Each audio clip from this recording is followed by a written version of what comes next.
mambo hii ya kusema ati chama hii ni ya upande hii, chama ni ya upande hii, chama ni ya upande hii. La, wacha tuwe na national parties ambazo zinaunganishwa kwa sababu ya sera, lakini sio kwa sababu ya pahali ambapo zimetoka.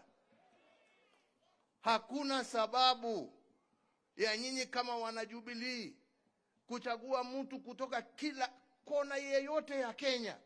Haja ni nyinyi mjue ya kwamba huyo mmechagua ni mtu ambaye atajitolea kutendea Wakenya wote pahali popote walipo kwa haki, bila kupora na bila kutenga mtu yeyote. That is the only thing that is important. Sio mtu ametoka wapi ama umezaliwa wapi. Na ndipo nilikuwa nawaambia hii story, watu walikuwa wanazungusha sijui Hasla, sijui huyu ni mtoto wa single mother, si huyu ni mtoto wa dynasty. Mimi najua watoto wangapi wa single mother ambao wamesoma vizuri sana na wameendea. Lakini kusema ati wewe sababu wewe umezaliwa na single mother, hiyo ndio qualification yako ya kuchaguliwa. Hapana, njoo uambie Wakenya ni nini utawafanyia.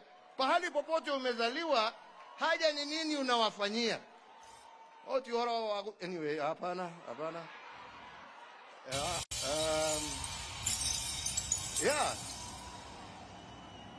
Kila mtoto, uwe umezaliwa kwa nyumba ya matope, uwe umezaliwa kwa nyumba ya dhahabu, kila mtu ako na nafasi ya kuongoza taifa hili letu la Kenya. Haja ni apatiwe nafasi.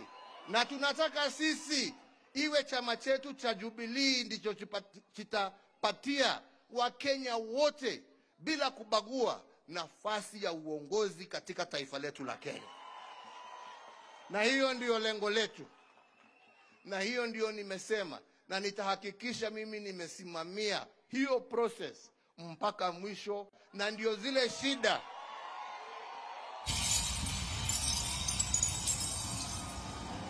ambazo zilitokea hapo awali, watu kuwa wanauza matikiti na mfuko kulingana na ile pesa wamepewa. Hiyo system imeisha. Transparency itakuweko in all the processes that we shall follow. Na mtu kama ni kiti unataka, wenye viti ni hawa.